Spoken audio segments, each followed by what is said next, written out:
টিচার্সরাই হচ্ছেন আদর্শ role model এবং সেজন্যই গুণগত মান নিশ্চিত করতে পারি, লক্ষ্যে আমরা ধীরে ধীরে এগিয়ে যেতে পারব। বাস্তব ধর্মী পরিকল্পনা নিয়ে কাজ করছে বিএনপির কর্মপরিকল্পনায়। সম্মানিত শিক্ষকবৃন্দ, সম্মানিত অতিথিবৃন্দ,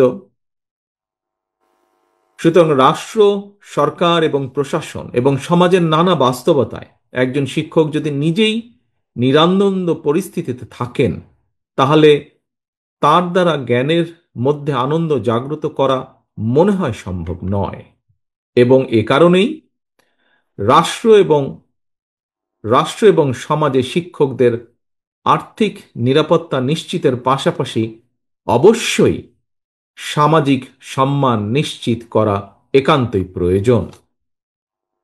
সম্মানিত শিক্ষক, উপস্থিত প্রিয় ভাই ও বোনেরা, প্রাথমিক পর্যায় থেকে শুরু করে সর্বোচ্চ বিদ্যাপীঠ পর্যন্ত সরকারি, বেসরকারি, এমপিওভুক্ত কিংবা নন এমপিও সব মিলিয়ে খুব সম্ভবত সারা দেশে শিক্ষা প্রতিষ্ঠানের সংখ্যা মনে হয় প্রায় ৯৫,০০০ এবং খুব সম্ভবত এর ভেতরে সম্পূর্ণ এমপিওভুক্ত প্রতিষ্ঠানের সংখ্যা প্লাস মাইনাস অ্যাবাউট ২৬,০০০-এর মতন। আমরা যদি আমাদের দেশের জনসংখ্যার বিচার করি, জনসংখ্যার তুলনায় দেশের বর্তমানে শিক্ষা প্রতিষ্ঠানের এই সংখ্যাকে হয়তো বেশি বলা যাবে না।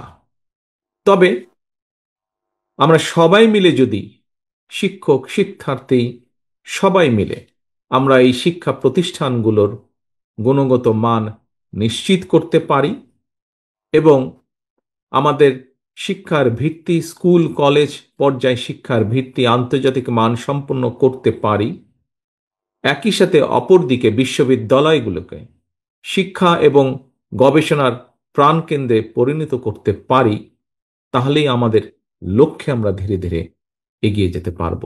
দেশের শিক্ষা ব্যবস্থাকে পুঁথি নির্ভর না রেখে শিক্ষা কারিকুলামকে স্কুল পর্যায় থেকে ব্যবহারিক এবং কারিগরি নির্ভর শিক্ষা ব্যবস্থায় রূপান্তর করার বর্তমান যুগে বোধহয় আর কোনো বিকল্প নেই। এবং সেজন্যই দেশের একটি দায়িত্বশীল রাজনৈতিক দল হিসেবে বিএনপি ইতিমধ্যেই এই বিষয়ের বিশেষজ্ঞদেরকে নিয়ে প্রয়োজনীয় কর্ম পরিকল্পনা প্রণয়নের কাজ শুরু করেছে অনেক আগে থেকে।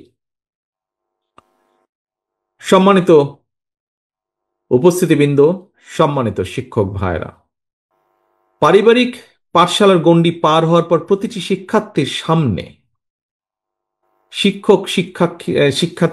শিক্ষার্থীরাই টিচার্সরাই হচ্ছেন আদর্শ রোল মডেল। এ কারণেই প্রত্যেক শিক্ষককে শিক্ষার্থীদের প্রয়োজন এবং প্রিয়জন হয়ে ওঠা কিন্তু অত্যন্ত জরুরি। কিন্তু শিক্ষকরাই যদি রাষ্ট্র এবং সমাজে প্রতিনিয়ত সংসার সম্মান নিয়ে টানাপোড়েনে থাকেন, তাহলে একজন শিক্ষিকা বা শিক্ষকের পক্ষে শিক্ষার্থীদের সামনে নিজেকে রোল মডেল হিসেবে হয়তো উপস্থাপন করা সম্ভব হয়ে ওঠে না।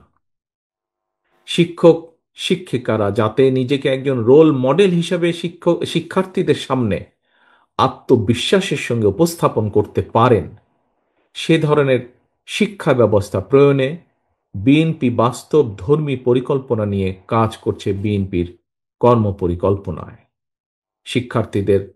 শিক্ষকদের আর্থিক এবং সামাজিক নিরাপত্তা নিশ্চিতের ব্যাপারেও আমরা সুনির্দিষ্ট এবং বাস্তবমুখী পদক্ষেপ কি কি গ্রহণ করা যায় সেগুলোর ব্যাপারে আমরা কাজ করছি।